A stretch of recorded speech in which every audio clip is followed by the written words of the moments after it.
MP board के class 11th के सभी विद्यार्थियों, लीजिए फिजिक्स का जो आपका एनुअल एग्जाम का जो क्वेश्चन पेपर है आज का, ठीक है, यहाँ पर 28 फरवरी के लिए आपका क्वेश्चन पेपर मैं प्रोवाइड करा रहा हूँ। और ये क्वेश्चन पेपर ऐसा है कि ब्रह्मास्त्र की तरह साबित होगा। बहुत सारे जिलों में, ठीक है, 6 तरह के पेपर आएंगे, एक बात आपको क्लियर बता दूं। और बहुत सारे जिलों में इस तरह के क्वेश्चन पेपर के आने के चांस है। हो सकता है आपके जिले में ये आ जाए, तो आप एक बार जरूर इसके, ज़्यादा नहीं तो जितने लगे उतने क्वेश्चन तो जल्दी जल्दी कंप्लीट करके चले जाइएगा। तो देर ना करते हुए फटाफट से अपन शुरू करेंगे, ठीक है। प्रॉपर गाइडेंस करता है। चलिए, तो यहाँ पर अपन पहला क्वेश्चन पढ़ेंगे, कोई दिक्कत नहीं, आराम से चीज़ों को समझेंगे। देखिए, आपको बढ़िया से जो चीजें बता रहा हूं ना, उसको बढ़िया से अब तो कंप्लीट करते जाओ बस, है ना। चलिए शुरू करें भैया। आप सभी का सपोर्ट की भी जरूरत है भैया, ज्यादा से ज्यादा वीडियो को शेयर करना तुम्हारे लिए मैं मेहनत कर रहा हूं, तो आपका भी ये कर्तव्य है कि आप इस वीडियो को ज्यादा ज्यादा शेयर करोगे।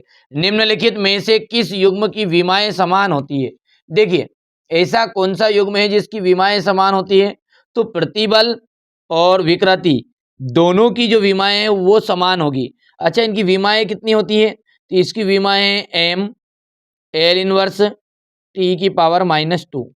प्रतिबल की भी वही निकलेगी और विकृति की भी वही निकलेगी। एक कार एक शहर से दूसरे शहर तक 50 किलोमीटर प्रति घंटा की चाल से चलती है, ठीक है, तो तथा 60 किलोमीटर प्रति घंटा की चाल से वापस आती है। तो उसकी औसत चाल बताइए। तो इसकी औसत जो चाल है वो कितनी बनेगी? तो वो बनेगी आपकी 54, ठीक है, 5 किलोमीटर प्रति घंटा। अब इसको सोल्व कर लेते हैं। तो सोल्व करने के लिए देखो, औसत चाल का जो सूत्र होता है ना, वी एवरेज चाल, ए वी जी मतलब होता है एवरेज चाल, ठीक है, 2v1/v2, ठीक है, और v1 + v2। अब इसमें क्या है, v1 का मतलब क्या है? v1 है 50, v2 मतलब 60, ठीक है। तो यहाँ पर वैल्यू पुट कर देंगे, तो 50 और गुणित 60 और 2 आ जाएगा, तो 50 दूने 2, मतलब यहाँ करूँ क्या, ऊपर करके बताऊँ क्या? देखो, यहाँ पर डायरेक्टली मैं आंसर करने की कोशिश करता हूँ। देखो, 2 गुणित 50 गुणित 60 और बटे में कितना जाएगा? 50 + 60, 50 + 60। अब देखो, 1 0 2 0 होगी, 5 6 के 30, 30 दूने 60, तो ये कितना है यहाँ पर? 60 आ गया। और 2 0 ये ऑलरेडी 1 2, और बटे में कितना है? 50 और 60 दोनों को जोड़ोगे तो 110 आएगा। 0 से 0 कैंसिल, तो 11 से काटेंगे, 11 × 5 = 55, बोलो हाँ, ठीक है। कितना बच गया? 6 बच गया, 60 बन गया, तो 11 × 5 फिर 55 लो एक और, कि देखो, अच्छा 11 11 11 × 5 = 55, कितना बचा है? 55 में से 5 बचा है ना, 5 बचा तो 50 बना, तो 50 बना तो 11 × 4 = 44, ठीक है। इस तरीके से अपन करेंगे तो 54.5 इसका आंसर आ जाएगा। ये देख सकते हैं आपके सामने, कर पाओगे? चलिए, कोई पिंड जो है वो विराम अवस्था में है। कोई पिंड आपका कौन सी अवस्था में है? विराम अवस्था में है। यहाँ अचर त्वरण से 1 विमी गति करता है। यहाँ अचर त्वरण से क्या करता है? 1 विमी गति करता है। इसको किसी t समय पर दी गई शक्ति अनुक्रमानुपाती होती है। तो देखिए, यहाँ पर इसका आ जाएगा समय के अनुक्रमानुपाती होती है। आगे बढ़ाएं। चलिए, एक डोरी जो है, एक डंडी में डोरी बंधा से एक घूर्णन करता हुआ पत्थर फेंका जाता है। थोड़ा छोटा कर दूं ताकि दिख जाएगा आपको क्लियर, है ना? क्लियर नजर आ रहा है? एक डंडी में डोरी बंधा एक घूर्णन करते पत्थर को रोका जाता है, तो डोरी डंडी में लिपटी हुई छोटी हो जाती है, ठीक है। तो कोणीय द्रव्यमान संवेग क्या? तो यहाँ पर आ जाएगा इसका कोणीय संवेग, क्योंकि बाहरी बल आघूर्ण की अनुपस्थिति में कोणीय संवेग संरक्षित रहता है, ठीक है भैया। आगे भैया, चलिए तो आगे बढ़ाएं। और यदि इसमें आपसे पूछना चाहे कि कौन सी राशि संरक्षित रहेगी इस प्रक्रिया में, ठीक है, तो इस प्रक्रिया में आपकी कोणीय संवेग संरक्षित रहेगा। निम्नलिखित में उष्मा गति की अवस्था चर नहीं है। देखो, तो यहाँ से उष्मा आ जाएगा आपका आंसर, द ऑप्शन राइट रहेगा, क्योंकि दाब, आयतन और आंतरिक ऊर्जा, ठीक है, ये क्या है? आपका चर है, ठीक है, याद रखोगे। और बाकी ये उष्मा हो जाएगी, वो अचर में आ जाएगी।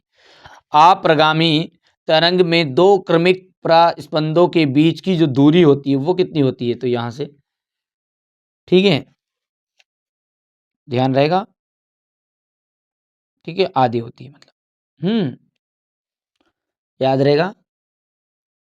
बढ़ो आगे जुलूस। चलिए अब इंग्लिश मीडियम वाले बच्चों के लिए थोड़ा सा हमारे इंग्लिश मीडियम वाले बच्चों को साथ में लेके चलने की कोशिश करेंगे। यहाँ से सी ऑप्शन राइट करेंगे, पढ़ लेना है आपको, है ना। यहाँ से 51.5 आपका आंसर हो गया है। थर्ड नंबर की बात करें तो यहाँ से आपका टी राइट रहेगा, हो गया। फोर्थ की बात करें अपन तो फोर्थ में आपका जाएगा यहाँ पर सी ऑप्शन राइट। फिफ्थ में जाएगा आपका हीट यानी कि उष्मा, और सिक्स के अंतर्गत आपका रहने वाला है, ठीक है, यहाँ से बी ऑप्शन राइट। कर पाओगे आपका बढ़िया से। चलिए आगे बढ़ें और अगला जो है यहाँ पर देख सकते हैं, किसी दिशा में एकांक जो सदिश होगा वो यहाँ पर देख सकते हैं 3i अपॉन 4j अपॉन 5 रहेगा। देखिए यहाँ पर एक मिसप्रिंट है, ये इस मिसप्रिंट क्या है कि ये 3i प्लस 4j ये है इसमें खुद ही ऑलरेडी, ठीक है। तो किसी दिशा में एकांक सदिश 3i प्लस 4j रिक्त स्थान होगा, ऐसा रहेगा ये 3i प्लस 4j ऐसा रहेगा। अब इसका आंसर क्या रहेगा? तो इसका 5 आंसर हो जाएगा यहाँ पर 3i प्लस 4j अपॉन 5। देखिए आगे बढ़े। किसी पिंड के, थोड़ा छोटा कर दूं यार ताकि स्क्रीनशॉट आराम से आप ले सको। देखो, किसी पिंड के संवेग परिवर्तन की दर उस पर आरोपित बल के अनुक्रमानुपाती होती है। घूर्णी गति के द्रव्यमान में के समतुल्य राशि जड़त्वाघूर्ण है। विरूपक बल के कारण किसी वस्तु की एकांक विमा में होने वाले परिवर्तन को विकृति कहते हैं। क्या कहते हैं? विकृति। किसी पदार्थ की अवस्था परिवर्तन करने के लिए आवश्यक ऊष्मा को गुप्त ऊष्मा कहा जाता है। क्या कहा जाता है? गुप्त ऊष्मा। अच्छा, ये जो प्रक्रम है में निकाय ताप स्थिर रहता है, तो कौन से में? समतापी प्रक्रम में या समतापी प्रक्रिया में निकाय जो है ताप स्थिर रहता है। हो गया, यहाँ से आप देख सकते हैं। इतनी चीजें क्लियर हैं? बोलो हाँ या ना। चलिए आगे बढ़ते हैं और सही जोड़ी को देखते हैं। यहाँ से देखिए, बल, बल का आपका विमी सूत्र क्या बनेगा आप देख के बताइए खुद ही। तो बल का जो विमी सूत्र होता है वो होता है MLT-2, ठीक है, MLT-2। ये देखिए यहाँ ध्यान से देखो तो -2 है ना, ठीक है, ध्यान देना है, सही करना है, नहीं तो गलत कर लो, ठीक है भैयू। तो ये आपका पहला हो जाएगा MLT-2। देखो ध्यान से देखना बेटा ना, ये देखो ये माइनस का है ये। बोल भी रहा हूँ। संवेग, संवेग का जो सूत्र है वो क्या है? एमयूमी सूत्र कि MLT इनवर्स है। तो ये दूसरा हो गया आपका। गति का प्रथम समीकरण कौन सा है? गति का प्रथम समीकरण बताओ देख के, जल्दी से बोलिए। तो V इज इक्वल टू होता है U प्लस AT, ठीक है। गति का द्वितीय समीकरण क्या है? तो S is equal to UT plus half AT square. सार्वत्रिक गुरुत्वीय नियतांक, तो सार्वत्रिक गुरुत्वीय नियतांक कितना जाएगा? m0L T⁻²। तो ये आपका फिफ्थ वाला हो गया है, ठीक है। गुरुत्वीय त्वरण, गुरुत्वीय त्वरण की हम बात करें तो गुरुत्वीय त्वरण का जो विमी सूत्र रहेगा वो रहेगा आपका m0, हो गया। अच्छा ये गलत कर दिया मैंने, है ना। सार्वत्रिक गुरुत्वीय नियतांक का ये आएगा है, और गुरुत्वीय त्वरण का जाएगा m0L T⁻²। कर पाओगे? चलिए इसके बाद में यहाँ से अपन देखते हैं। तो ये आपका 6 है, 1 है, ये 4th नंबर वाला है, ये 5th है, ये 3rd है और ये 2 है। हो गया। अब है आपका एक वाक्य में उत्तर, एक वाक्य में उत्तर है। चलिए एक वाक्य उत्तर का पहला पढ़ते हैं। तो वृत्तीय गति के लिए अभिकेंद्री जो बल है उसका सूत्र क्या बनेगा आपका? तो अभिकेंद्री जो बल है उसका सूत्र बनेगा FC, ठीक है। यहाँ से आपको लिख लेना है FC is equal to mv²/r। चलिए बल के MKS एवं CGS मात्रक में संबंध बताना है। तो बल का जो MKS और CGS मात्रक होता है वो आपका 1 न्यूटन जो होता है वो किसके बराबर होता है? तो 1 न्यूटन होता है 10⁵ डाइन के बराबर। अच्छा, बल की हो गया है तो दूसरे वाला यह है, सॉरी गलती से इधर लिख दिया, ये दूसरा नंबर का है। द्रव्यमान ऊर्जा तुल्यता समीकरण लिखना है, तो E इज इक्वल टू होती है आपकी mc²। क्या वर्षा की बूंदों की चाल गिरते समय लगातार बढ़ जाती है? क्या वर्षा की जो बूंदें हैं उनकी चाल गिरते समय बढ़ जाती है क्या? तो ठीक है, वर्षा की बूंदों की जो चाल होती है वो नहीं बढ़ती, लगातार बढ़ती है, गिरने से नहीं बढ़ती। बारिश की जो बूंदें हैं वो हवा में गिरती है, ठीक है, और हवा के कारण उसके प्रभाव कम ज़्यादा होता है, उसकी बूंदों से नहीं बढ़े कुछ भी, तो ये नहीं लिखेंगे अपन। और अगला क्या कह रहा है, किस अवस्था में वास्तविक गैस आदर्श गैस की भांति व्यवहार करता है? कम दबाव रहेगा और उच्च तापमान रहेगा, ये दो उसके लक्षण होने चाहिए। तो वास्तविक गैस कब आदर्श गैस की तरह व्यवहार करेगी कि एक तो दबाव उसका कैसा रहेगा, कम दबाव रहेगा, एवं उच्च उच्च तापमान रहेगा। आ गया समझ में? चलिए अगला यहाँ से देख सकते हैं आप बढ़िया से। हो गया भैया। चलिए इसके बाद में आपका देखते हैं सत्य और असत्य। देखिए सत्य और असत्य के अंतर्गत आपको देखिए सभी शून्योत्तर अंक सार्थक अंक होते हैं क्या? तो ये बात सत्य है,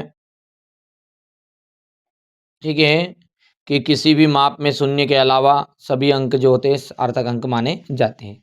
अच्छा, बल तथा समय का गुणनफल आवेग होता है, ये बात भी आपकी सत्य है,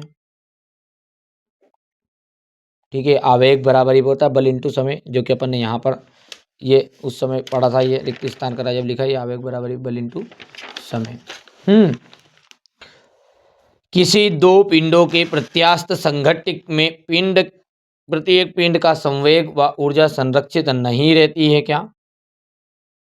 ठीक है, तो यहाँ पर ये बात आपकी असत्य रहेगी तीसरी, क्योंकि उसकी जो ऊर्जा है गतिज ऊर्जा, वो हमेशा कुल गतिज ऊर्जा संरक्षित रहेगी, तो इसलिए ये हो जाएगी आपकी असत्य। अच्छा अगला क्या कह रहा है, दो सदिशों का सदिश गुणनफल क्रम विनिमय नियम का पालन करता है, तो ये बात भी आपकी असत्य रहेगी, ठीक है। इसका मतलब क्या है, क्रम विनिमय का नियम का पालन करेगा। देखो इसका फॉर्मूला आपने पढ़ा कि नहीं पढ़ा, ये कि a into b is equal to था माइनस का b इंटू ए, इस तरीके से चलेगा। तो ये क्रम विनिमय सदिश के गुणनफल का नियम पालन नहीं करेगा, है, ठीक है। इस्पात की अपेक्षा रबड़ का यंग गुणांक अधिक होता है क्या? ठीक है, यहाँ पर इस्पात की अपेक्षा रबड़ का जो होता है, अब देखो स्टील जो होती है, स्टील इस्पात मतलब होता है स्टील, स्टील रबड़ की तुलना में कहीं अधिक कठोर होता है, और ये बोला रबड़ का, तो जबकि जानता कौन है, इस्पात है, स्टील, ठीक है। तो यहाँ पर हो जाएगा आपका असत्य। और ट्रू फाल्स में यहाँ पर अपन देखते हैं, पहले आपका ट्रू हो गया, दूसरा ट्रू हो गया, तीसरा आपका फाल्स रहेगा, चौथा फाल्स, और पांचवा भी आपका फाल्स रहने वाला है। हो गया। चलिए क्वेश्चन नंबर 6 क्या कह रहा है आपका, देखिए विमी विश्लेषण की कोई दो सीमाएं, इसका पूरे नोट्स मैंने, ठीक है, एप्लीकेशन के अंतर्गत डाल दी है। जिन बच्चों ने अभी तक मॉडल पेपर पूरे एक साथ नहीं लिए हैं, ठीक है, देखो आप सब जानते हैं कि 6 तरह के सैंपल पेपर आएंगे आपको इसमें MP बोर्ड में ना, और मैं भी 6 तरह के दूंगा बस, जिसमें आपका काम हो जाएगा लगभग। और अदर थोड़े से ऑब्जेक्टिव क्वेश्चन पढ़ने की जरूरत पड़ेगी, जो आपको एप्लीकेशन के अंतर्गत। स्पेशल PDF लेना मत भूलना, ध्यान रखना, स्पेशल PDF तो लेना ही लेना है। वो कहाँ मिलेगी, जो बच्चे मॉडल पेपर ले रहे हैं ना, अरे मात्र मात्र और मात्र आपका जो ये जो पूरा आपका है, ये एक साथ आप खरीदोगे तो मात्र आपको 40 रुपये के अंतर्गत पड़ेगा, है ना, ठीक है। पूरी स्पेशल PDF हो गई, सॉल्यूशन हो गया, सब कुछ A to Z, ठीक है। उसमें स्पेशल PDF भी फ्री आ गया। अब 10-20 रुपये तो स्पेशल PDF का नाम से समझ लो, 10-20 रुपये का काम हो गया अपना, इसे तो चाय नाश्ता खा खो लोगे, ठीक है। बट पूरा प्रॉपर चाहिए तो एक साथ मिलेगा, नहीं तो यहाँ पे भी देखो ऐसा है, समय मिलेगा तो चीज़ों को अपडेट होगी, नहीं मिला तो कोई बात ही नहीं, कर लेना है ना, ठीक है। और एकदम आप तो समझदार आदमी हैं, क्योंकि समझदार आदमियों को इसी चीज़ों के बारे में पूरी जानकारी रहती है, क्योंकि देखो पैसे वाली चीज़ और फ्री वाली तो ज़मीन आसमान का फ़र्क है ना। इसमें से स्पेशल पीडीएफ में से पूरा 100% आ जाएगा। एक न्यूटन बल को परिभाषित करना है। क्रिकेट के खिलाड़ी कैच करते समय अपने हाथों को पीछे की ओर क्यों खींचते हैं? आवेग क्या है, इसका एसआई मात्रक लिखना है। संवेग संरक्षण का नियम लिखना है। जी और जी में कोई दो अंतर लिखना है। चंद्रमा पर वायुमंडल क्यों नहीं है? तापमान पर वायुमंडल क्यों नहीं है? ऊष्मागतिकी का प्रथम नियम आपको बताना है। देख लीजिए, ऊष्मागतिकी का प्रथम नियम हो गया। गैस के अनुगति सिद्धांत पर आधार पर दबाव का सूत्र लिखना है। आदर्श गैस के कोई दो गुण लिखने हैं। यहाँ से क्वेश्चन नंबर 13 ये हो गया आपका। क्वेश्चन 14 देख लीजिएगा आप तो। क्वेश्चन नंबर ये 15 कार्य ऊर्जा प्रमेय लिखिए और सिद्ध कीजिए। किसी पिंड का जड़त्व आघूर्ण किन किन कारकों पर निर्भर करता है?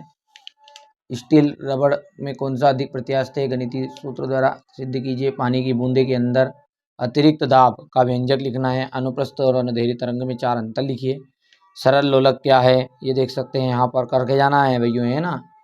ये सारी चीज़ें का सॉल्यूशन मैंने आपको एप्लीकेशन के अंतर्गत दे दिया है। ये आपका हो गया क्वेश्चन नंबर 20।